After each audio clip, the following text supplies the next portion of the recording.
এই সংসারে সাফল্য লাভ করার জন্য জ্ঞানের প্রয়োজন হয়, পরিশ্রমের প্রয়োজন হয়, দৃঢ় নিষ্ঠার প্রয়োজন হয়, নিরন্তর চেষ্টা করা প্রয়োজনীয়।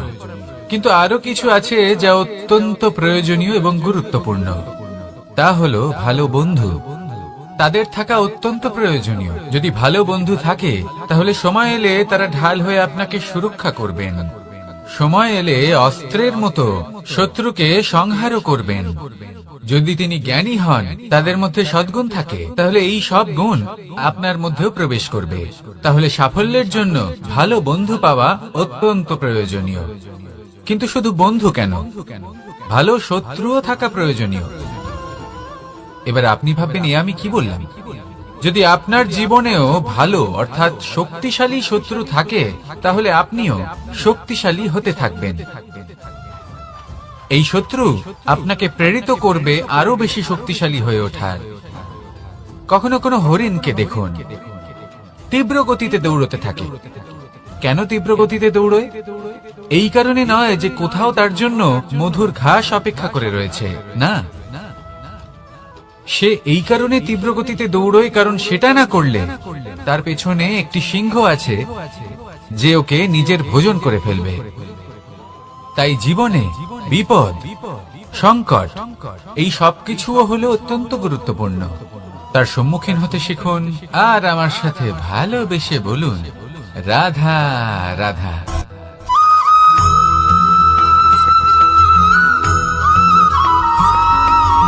মানুষ জন্মগ্রহণ করে, তার সাথে ভয়েরও জন্ম হয়। ছোটবেলা থেকেই আমাদের মনে কোনো না কোনো প্রকারের ভয় থেকেই যায়। কেউ এই বিষয়ে ভয় পায় যে তার কোনো বস্তু তার থেকে দূরে চলে যাবে। এটাই ঘটে আমাদের জীবনেও। এবার প্রবাহমান আয়ুর সাথে আমরা আমাদের অন্তরে যদি একটা প্রদীপ প্রজ্বলিত করে নিই, তাহলে বিষয়টাই অন্যরকম হবে। এবার আপনি বলবেন, কোন প্রকাশের কথা বলছি যা আমাদের অন্তরে জাগ্রত করা সম্ভব? আমাদের আত্মার মাঝে প্রেমের প্রকাশ জাগ্রত করার কথা বলছি। কারণ আমাদের এই জীবন এও হলো দিনের আলোর মতো। আজ প্রকাশ আছে, কিন্তু কোনোদিন অবশ্যই অস্ত হবে। কিন্তু অস্ত হবার আগে যদি আমরা আমাদের আত্মার মাঝে প্রেমের এই প্রকাশ উজ্জ্বলিত করে নিই, তাহলে আমাদের সন্ধ্যাকালও আমরা আনন্দে এবং প্রেমে যাপন করব। তাহলে আসুন আর আমার সাথে ভালোবেসে বলুন, রাধা রাধা।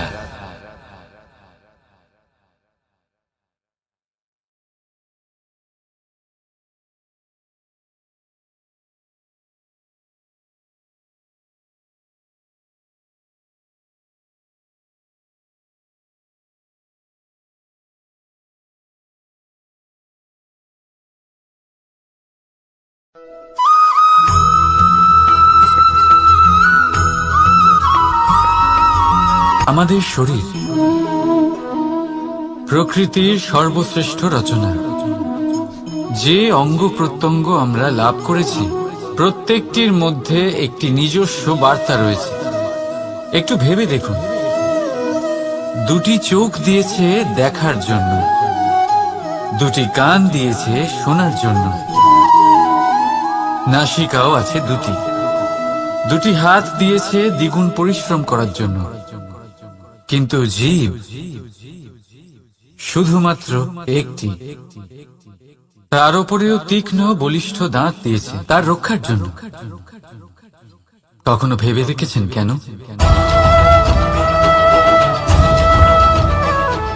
কারণ শব্দ আর শব্দের প্রয়োগ মানুষের সবচেয়ে বড় অস্ত্র, যার প্রয়োগ যত ভেবেচিন্তে করা যায়, মানুষ তার জীবনে ততটাই উপরে উঠতে পারে। তাহলে মনে রাখুন, দেখুন, শুনুন আর বুঝুন বেশি, বলুন কম। রাধা রাধা।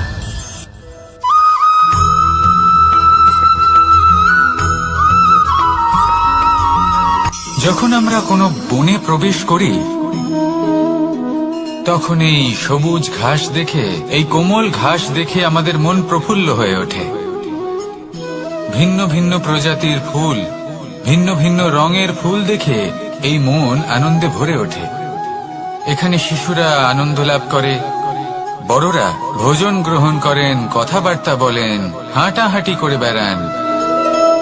এবার ভেবে দেখুন, যখন এই উপবনের নির্মাণ হয়েছিল সেই সময় যদি এই মাটিকে সঠিকভাবে খনন না করা হতো, যদি তাতে সঠিকভাবে বীজ রোপণ না করা হতো, যদি কোনো সংঘর্ষ না হতো, পরিশ্রম না করা হতো, যদি চলতে চলতে পায়ে কাঁটা না বিঁধে যেত, তাহলে এই সুন্দর বন দেখে আমরা কি এই আনন্দ লাভ করতে পারতাম? কখনোই নয়। ধরুন কোন নদীর তটে সুন্দর একটি বন আছে, সেই বনের আনন্দ লাভ করতে গেলে আপনাকে সেই নদী পার করতেই হবে। যদি সুখের নদীর কাছে পৌঁছতে চান, তাহলে তটে যে কাঁটা রয়েছে সেগুলোর সাথে সংঘর্ষ করতেই হবে। এই সংসারে যদি আপনি সুখ লাভ করতে চান, তাহলে সুখ লাভের এই যাত্রা শুরু করতে হবে সংঘর্ষ দ্বারা। তাহলে সংঘর্ষকে স্বাগত জানান, এর পেছনেই সুখ রয়েছে যা আপনার জন্য অপেক্ষা করছে। এবার হাসুন আর আমার সাথে ভালোবেসে বলুন, রাধা।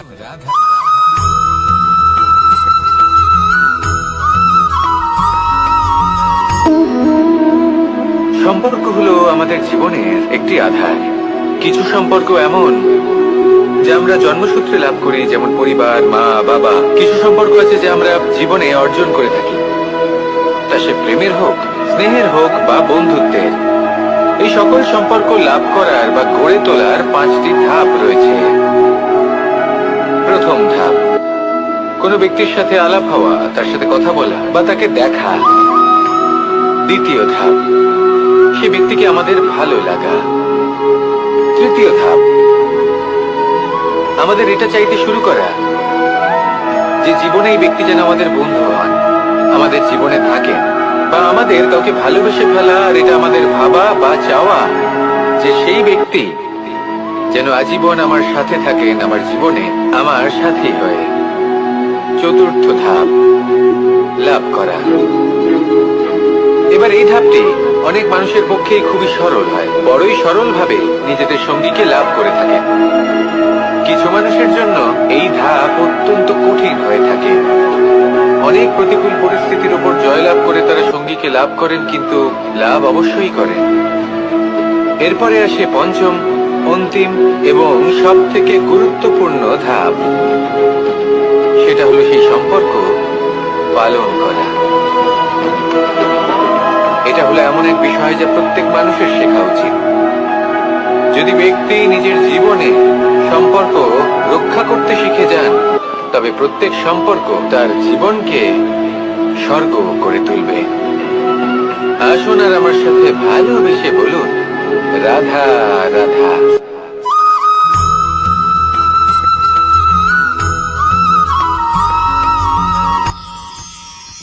মানুষ তার জীবনে দুই ধরনের পরিস্থিতিকে খুব ভয় পায়। এক, কোনো কারণবশত কারোর সামনে নত হওয়া। দুই, কোনো কারণে নিজের চরিত্র কেন হয়?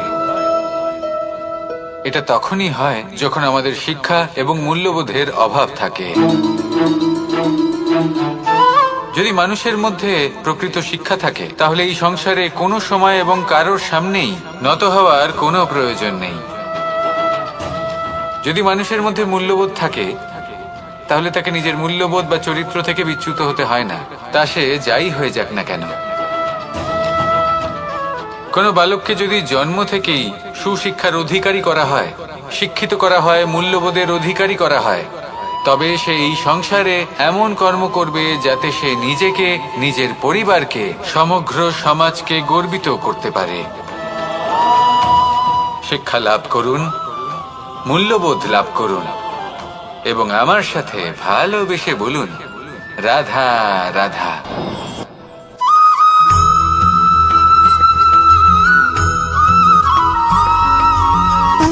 সুখ, দুঃখ এবং শক্তি, এই তিন হলো এই সংসারের ত্রিদেবের মতো।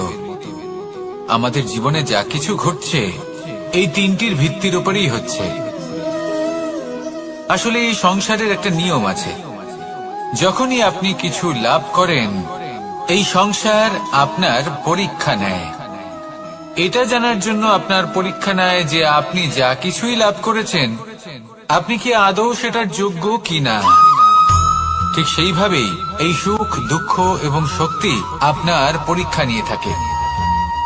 যখন সুখ আসে তখন সে আপনার পরীক্ষা নেয় যে আপনার মধ্যে অহংবোধ জাগ্রত হয়নি তো। যদি অহংবোধ চলে আসে তাহলে সুখ সেখানেই সঙ্গ ত্যাগ করে। দুঃখ আপনার ধৈর্যের পরীক্ষা নিতে থাকে, আর যদি আপনার মধ্যে ধৈর্য না থাকে তাহলে এটা আপনাকে আরো বেশি দুঃখের গভীর অন্ধকারে ঠেলে দেবে। সেখানে শক্তি পরীক্ষা নেয় আপনার বিনম্রতার। যদি আপনি বিনম্র না হন তাহলে হয় এই শক্তি আপনার সঙ্গ ত্যাগ করবে, নয় এই শক্তি বিনম্রতার অভাবে আপনার পতনের কারণ হতে পারে। এই সংসারে যে কোনো ব্যক্তি যিনি এই পরীক্ষায় উত্তীর্ণ হয়ে থাকেন এই জীবনে তিনি সাফল্য লাভ করেন। আসুন আমার সাথে ভালোবেসে বলুন রাধা রাধা।